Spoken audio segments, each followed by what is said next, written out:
Especially గేదెల రాజధానికి locations అన్నీ ఎక్కడ జరిగాయండి? ఎన్ని రోజులు వర్కింగ్ డేస్ అది యాక్చువల్లీ? 42 రోజులు ఎంత తీసాడండి అబ్బాయి డైరెక్టరు. మొత్తం కంప్లీట్ అందరూ కొత్త వాళ్ళే. థియేటర్ ఆర్టిస్టులు. హ్మ్. మొత్తం థియేటర్ ఆర్టిస్టులతో చేశాడు అతను ఒక ఎక్స్‌పెరిమెంట్. ఈ 'గేదెల రాజు' అనేది నాది మెయిన్ లీడ్. ఒక విలన్ సెంట్రిక్ ఫిల్మ్ ఇది. ఓకే. అంటే క్యారెక్టర్ వైజ్ వాడు నెగెటివ్. హ్మ్. వాడు అది సినిమా బిగినింగ్‌లోనే ఆ లీడ్ ఇచ్చాడు. హుహు. ఇది చెప్పింది సార్ 'కణిక పర్వం' అనే ఒక అవును. అవును. అలాంటి లీడ్‌లో మొదలయ్యే పాత్ర ఇది. ఆ పాత్ర చనిపోద్ది. ఫస్ట్ రీల్‌లోనే నా పాత్ర చనిపోద్ది. మర్డర్ జరుగుద్ది. హ్మ్. అక్కడి నుంచి సినిమా వెనక్కెళ్తది మొత్తం. ఫ్లాష్ కట్‌లో ఎళ్లి ఇతనికి రిలేటెడ్‌గా ఉండే క్యారెక్టర్స్ ఏవైతే ఉన్నాయో ఒక 5, 6 క్యారెక్టర్స్‌తో ఈ చావు ముడిపడి ఉంటది. ఓకే. ఎవడు చంపాడు? ఎందుకు చంపాల్సొచ్చింది? అనేది ఒక రీజన్ ఒకటి సినిమా మొత్తం రన్ అవుతది. ఓకే. బిఫోర్ 20 మినిట్స్‌లో సినిమా అవుద్దనగా ట్విస్ట్ రివీల్ అవుతది. అక్కడి నుంచి సినిమా అసలు ఒక్కసారి ఇలా లెగుస్తదండి సినిమా. ఓకే. ఓకే. ఈ మొత్తం సినిమా కాకినాడలో అన్ని లొకేషన్స్ కవర్ చేశాడండి. మాక్సిమం లొకేషన్స్ అన్ని కాకినాడలో కవర్ చేశారు. అవునా? ఎందుకంటే 95% కాకినాడ సినిమా షూటు. ఓహో! ఒక 5% మాత్రం మల్లవరం అని ఈస్ట్ గోదావరిలో గోకవరం అని ఉంది రాజమండ్రి దగ్గర. ఆ గోకవరం పక్క నుంచి వెళ్తే ఒక చిన్న పల్లెటూరు లోపల. గోకవరం, గంగవరం. గోకవరం మండలంలో ఉంటది. ఆ చిన్న ఊరు. మండలం ఏదో తెలీదు. అదే. కానీ ఆ ఊరు ఏంటంటే ఒక విచిత్రమైన ఆర్టిక్ అండి అది. అంటే ఒక కొండ మీద అమ్మవారి టెంపుల్ ఉంటది. గుడి ఉంటది. హ్మ్. ఒక ఊర్లో కొండకి సమానంగా ఒక చర్చ్ ఉంటది ఆ ఊర్లో. ఊళ్ళలో కెమెరా ఎటు పెట్టినా ఈ 2 కనపడుతూ ఉంటాయి. అదే. అదే. అదే. ఇటు పెట్టండి 2 ఫ్రేమ్‌లో ఉంటాయి 2 కరెక్ట్‌గా. ఉంటాయి. ఆ! అదేదో అవాయిడ్ చేయలేని సిట్యుయేషన్స్. చేయలేని ఆ! అన్నట్టుగా ఉంటది. Okay. Okay. At the same time పాత్రలు కూడా అంతే సినిమాలో. అవి కొన్ని రిలేటెడ్ ఉంటాయి అన్నీ కూడా పాత్రలు కూడా. ఓహో! సో, చేశాడు. చాలా అంటే ఎక్కువ నైట్ జరిగిందా అనిపించింది. ఈ కొన్ని నైట్ ఎఫెక్ట్స్ ఉన్నాయి గానీ మాక్సిమం అదేం లేదులెండి. అంటే డే అండ్ నైట్ పర్ఫెక్ట్‌గానే జరిగింది. హ్మ్. కానీ ఏంటంటే థ్రిల్లర్ బ్యాక్‌డ్రాప్ అండి. Thriller backdrop. హ్మ్. మ్యూజిక్ కూడా నేనే చేశాను దీనికి. 3 సాంగ్స్. బ్యాక్‌గ్రౌండ్ స్కోర్ కూడా మంచి టైం తీసుకొని చేసాం. ఎందుకంటే ఒక థ్రిల్లర్‌ని ఎలివేట్ చేయాలంటే బ్యాక్‌గ్రౌండ్ స్కోర్ చాలా ఇంపార్టెంట్. అవును. అవును. పైగా ఒళ్ళు దగ్గర పెట్టుకొని చేయాల్సిన పని. ఎందుకంటే ఇవాళ రేపు ప్రసాద్ ఐమాక్స్ దగ్గర, థియేటర్ల దగ్గర మైకులు పట్టుకొని అప్పటికప్పుడే చెప్పేస్తారు. రీ రికార్డింగ్ గురించి, ఎడిటింగ్ గురించి, కొరియోగ్రఫీ గురించి అన్నిటిని మొత్తం కైమా కొడుతున్నారక్కడ. సో, ఈ కైమా కూడా దృష్టిలో పెట్టుకొని వాళ్ళని కూడా మెప్పించాలి. హ్మ్. ఎందుకంటే రూ. 100 పెట్టి టికెట్ తీసుకున్న వ్యక్తికి సర్వాధికారాలు ఉంటాయండి. నిజమే. నిజం. ఒక సినిమా మీదే. 100 పెట్టి సినిమా నాకు అనవసరం. నేను రూ. 100 టికెట్ తీసుకొని సినిమాకెళ్ళానన్న ఇదుంటది. అతనే డిసైడ్ చేస్తాడు. సినిమా బావుందా? బాలేదా? అని డిసైడ్ చేసేది తనే. కరెక్ట్. కరెక్ట్. మనం 100 పెట్టినోళ్ళం మనం కాదు డిసైడ్ చేసుకునేది. అది. సో, అది కూడా దృష్టిలో పెట్టుకొని. అంటే ఇవన్నీ రివ్యూస్ అంటారండి. రివ్యూస్ అనేవి ఎవరి వ్యక్తిగత అభిప్రాయాలు వాళ్ళయి. చూసారో లేదో ప్రతి రివ్యూ కింద ఇది నా వ్యక్తిగత అభిప్రాయం మాత్రమే అని పెడతారు చాలామంది. కరెక్ట్. కరెక్ట్. కరెక్ట్ అది. నువ్వు అది తీసుకుంటున్నావా? తీసుకోవట్లేదా? అన్నది నీది అంతే. నిజం. నీది. సో, వీటన్నిటిని పెట్టుకొని జాగ్రత్తగా కొంచెం ఒళ్ళు దగ్గర పెట్టుకొని పనిచేసాం. హ్మ్. ఇటు నుంచి మీడియా నుంచి, అటు ప్రేక్షకుల నుంచి కూడా ఎలా? మంచి స్పందన వస్తదని ఒక ఆశతో ఉన్నాం. అయ్యో! డెఫినెట్‌గా. నో డౌట్ అందులో. అంటే ఇది ఓటీటీ బిజినెస్ కూడా అయిపోయిందా సార్? ఓటీటీ అది సెపరేట్‌గా ఒక సెక్షన్ జరుగుతుందండి. సెషన్ జరుగుతుంది. చాలా వరకు ఇప్పుడు మీతో మాట్లాడే టైంకి ఒక హాఫ్ ఏరియాస్ మొత్తం అయిపోయింది బిజినెస్ మొత్తం హ్మ్. కంప్లీట్‌గా. హ్మ్. అంటే ఈ రోజుల్లో ఒక చిన్న సినిమాకి బిజినెస్ అవ్వడం అనేది అది ఇట్స్ నాట్ ఎ జోక్ అండి. చాలా అదృష్టం. అదృష్టవశాత్తు ఆ ట్రైలర్ అవన్నీ బయటికెళ్ళిన తర్వాత దాని గురించి ఎంక్వైరీస్ చేశారు. పైగా చాలా మంది సినిమా చూపించాం కొంతమందికి. ఓహ్! నా అదృష్టం ఏంటంటే వాళ్ళ సినిమాకి ఏమి వాళ్ళు తీసుకోకపోయినా అట్‌లీస్ట్ ఒక మంచి మాట చెప్తున్నారు బయట. సినిమా చూసాం బావుంది యాహ్! అని చెప్తున్నారు. హ్మ్. ఈ బావుంది, బావుందనే ఇది చాలా ఒక వైరస్ లాగా ఎళ్తదండి. కరెక్ట్. కరెక్ట్. ముందు ప్రీ బిజినెస్‌కి. సో, దానివల్ల చాలామంది ఫోన్‌లు చేసి ఎంక్వైరీ చేస్తున్నారు.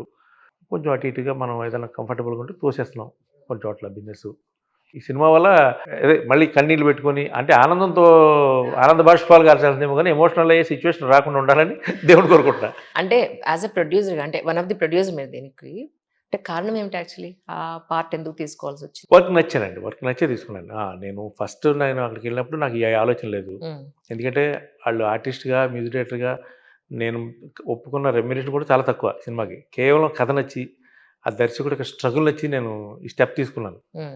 తీసుకున్నాక వాళ్ళన్నారు, "అన్నయ్య మీరొచ్చిన తర్వాత కొంచెం సపోర్టివ్‌గా ఉండాలని" చెప్పి కొంచెం పెద్ద రేంజ్‌కి ఆలోచించాం. కెమెరాసు వాటికి ఎక్విప్‌మెంట్స్ తెప్పించడంలో గాని, ఇవన్నీ కొంచెం ఖర్చు పెరిగింది. అవును. చెప్పాడు, "మీ వల్ల ఖర్చు పెరిగింది నాకు" అని నేను నవ్వుతూనే అన్నాడు. అంటే కొంచెం బాగా చేద్దాం. ఏదో ఇంతకుముందు ఫస్ట్ వాళ్ళేదో ఒక ఇండిపెండెంట్ సినిమాగా చేద్దాం అనుకున్న సినిమా అనుకున్నది కొంచెం లార్జ్ స్కేల్‌కెళ్ళింది. సిల్వర్ స్క్రీన్ మీదకెక్కింది. మంచి సినిమా అయిందండి. ఆ ప్రయత్నం నచ్చి సరే నేను కూడా ఒక పార్ట్ ఆఫ్ ఇదిగా ఉంటాను నేను. కొంతలో ఏదో పాలుకు వెన్న తోడులాగా అని చెప్పి నేను చేరాల్సొచ్చింది సినిమాకి. ఈ సందర్భంగా ప్రేక్షకులకు మీరేం చెప్పదలుచుకున్నారు రిలీజ్‌ని దృష్టిలో పెట్టుకొని? ఇప్పుడు అందరూ ప్రేక్షకులు ప్రతి శుక్రవారం వచ్చే సినిమాలో అందరూ రెగ్యులర్గా మాట్లాడుతున్న ఒకే ఒక్క మాట కంటెంట్ ఓరియంటెడ్. అవును. మనం మలయాళ సినిమాలు మెచ్చుకుంటుంటాం చాలా. సమ్‌టైమ్స్. అవును. ఎందుకంటే రెగ్యులర్‌గా ఓటీటీ పుణ్యం అని ఇళ్లలో మలయాళ సినిమాలు చూస్తున్నారు, తమిళ సినిమాలు చూస్తున్నారు, మరాఠీ సినిమా అన్ని సినిమాలు చూస్తున్నారు. అవునవును. కంటెంట్ బాగుంటే వాళ్ళెవరో మనకు తెలీదు. అందులో సో, సబ్ మనం టైటిల్ కూడా వచ్చేస్తున్నారు కదా. వచ్చేస్తున్నాయి. అవును. అవును. వచ్చేస్తున్నాయి. శుభ్రంగా చూసి ఎంజాయ్ చేస్తున్నారు. అవును. అలాగే మన సినిమాలు కూడా ఉండాలని కోరుకుంటున్నారు. కరెక్ట్. అలాంటి కథలు మనకు ఎందుకు రావట్లేదు అంటారు. కానీ ఇక్కడ పాపం మనవాళ్ళు కూడా తీస్తున్నారు. అవి నోచుకోవట్లా. ఆదరించేవాళ్ళు ఎవరు? నోచుకోవట్లా. అవును. ఆ జనం ప్రొడ్యూసర్ వరకు స్థాయిలో, బ్యానర్ Exactly. స్థాయిలో, ఈ స్థాయిలో వాళ్ళందరూ యాక్సెప్ట్ చేసి వాళ్ళందరూ మనల్ని తీసుకురాగలిగితే అది. అన్నీ వస్తాయి. అది. ఇక్కడ కర్నూలు చావుకి 1,00,000 కారణాలుగా మనకు కొన్ని మంచి సినిమాలు కూడా కొన్ని 1,00,000 కారణాలు ఉంటాయి. అవును. అవును. సో ఆ ఒక్క నమ్మకం, ఇప్పుడు ఇది ఎవరో పెద్దవాళ్ళతో చెప్పించినా నమ్మరు. సినిమా చూసే డిసైడ్ చేస్తారు. అంతే. సో మనం చెప్పాల్సిందల్లా ఏంటంటే మీరు అనుకునే కంటెంట్, మీరు ఇష్టపడుతున్న కంటెంట్ ఈ సినిమాలో ఉంటుంది. అవును. సినిమా చూడడానికి వచ్చినప్పుడు మీరు డిసప్పాయింట్ అవ్వరు. ఆ ఎండ్లో వచ్చే ట్విస్ట్ని మీరు చాలా థ్రిల్గానే ఫీల్ అవుతారు. అంతవరకు నేను చెప్పగలుగుతాను ఈ సినిమాకి. True. ఆ తర్వాత భగవంతుడి దయ, ప్రేక్షకుల దయ. అంటే యాక్చువల్లీ 24th అన్నారేమో కదండి. ఫస్ట్ 17th అండి, ఏప్రిల్ 17th అన్నారు. అనుకున్నాం. అవును. అంతా సెటప్ అంతా రెడీ అయిపోయింది, అందరూ కూడా ఒకన్నారు. కానీ మాకు డిస్ట్రిబ్యూటర్స్ ఎవరైతే ఉన్నారో Hmm. వాళ్ళు ఇచ్చిన సలహా ఏంటంటే 24th సింగిల్గా ఉంది, డే ఖాళీగా ఉంది. రైట్. ప్లస్ దాని తర్వాత పెద్ది వస్తున్నారు యాక్చువల్గా 30 తారీఖున. అవును. అయితే పెద్ది రావడం రాకపోవడం అనే దాని మీద కొంచెం ఏదో ఇంకా డిస్కషన్స్ నడుస్తున్నాయి. ఇంకా వాళ్ళు అఫీషియల్గా అనౌన్స్ చేయలేదు. అవును. ఇది వస్తున్నామని చెప్పలేదు, రావట్లేదని చెప్పలేదు. డేట్ అయితే బ్లాక్ చేసి పెట్టారు. అవును. బట్ ఓకే, ఎంతైనా 24 ఖాళీగా వచ్చింది. 3 రోజులు ఆడితే చాలు కదా మీ సినిమా ప్రాపర్గా. అవును కదా. మీరు అంతే.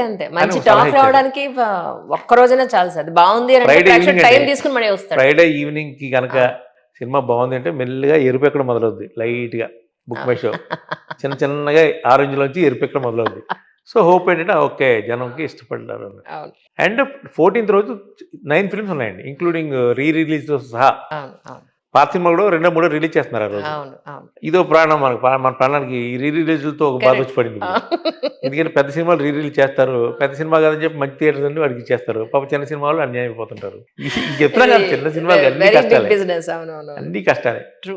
సో ఆ గుంపులో కొట్టుకోవడం ఎందుకు మనం అని చెప్పి సెపరేట్గా వచ్చేసాం అనమాట, అంతే. కానీ మీకు ఒక విషయం చెప్తాను. బయటేమో మీడియా ముందు జనాలకి అందరికీ చాలా బాగుంది, సూపర్ హిట్ అని అన్నారు.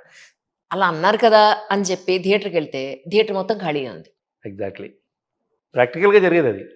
అంటే అప్పటి వరకు ఇచ్చినంత అబద్ధమే, అది మనం ప్రాక్టికల్గా వెళ్ళినప్పుడే తెలుస్తుంది. సో బాగున్న సినిమా నిజంగా చెప్తున్నారు. అండ్ కొంతమంది బయాస్డ్గా మాట్లాడుతున్నారు, అది వేరే సంగతి. కానీ బట్ అన్బయాస్డ్గా చెప్పుకోవాలి మనం అని అంటే, సినిమా బాగుంటే అది ఎవ్వరూ ఆపలేరు. అది కరెక్ట్ అండి, అది ఇదే నిజం. అంతే. బట్ ఏమైనప్పుడు రఘుగుంజ్ గారు మనస్ఫూర్తిగా థ్యాంక్ యూ అండి. నేను మా భగవంతుని కోరుకుంటుంటే అందరికీ నచ్చి సూపర్ డూపర్ కమర్షియల్ హిట్ అవ్వాలి. ఇంకా మీరు ఎన్నో మంచి సినిమాలు తీయాలి. యాజ్ ఎ ప్రొడ్యూసర్గా, మ్యూజిక్ డైరెక్టర్గా, ఆర్టిస్ట్గా ఇంకా ఎన్నో మంచి అవకాశాలను మనస్ఫూర్తిగా కోరుకుంటున్నాను. థ్యాంక్ యూ అండి, థ్యాంక్ యూ సో మచ్. ఎందులో మీ ఇద్దరం కలిసి సరదాగా ఎప్పుడో తీసిన ఒక షార్ట్ ఫిల్మ్ కో ఆర్టిస్ట్గా కూడా కోరుకుంటున్నాను. ఒక మంచి ఫ్రెండ్గా కూడా. Thank you so much. Thank you so much for your coming and with time once again. Thank you sir.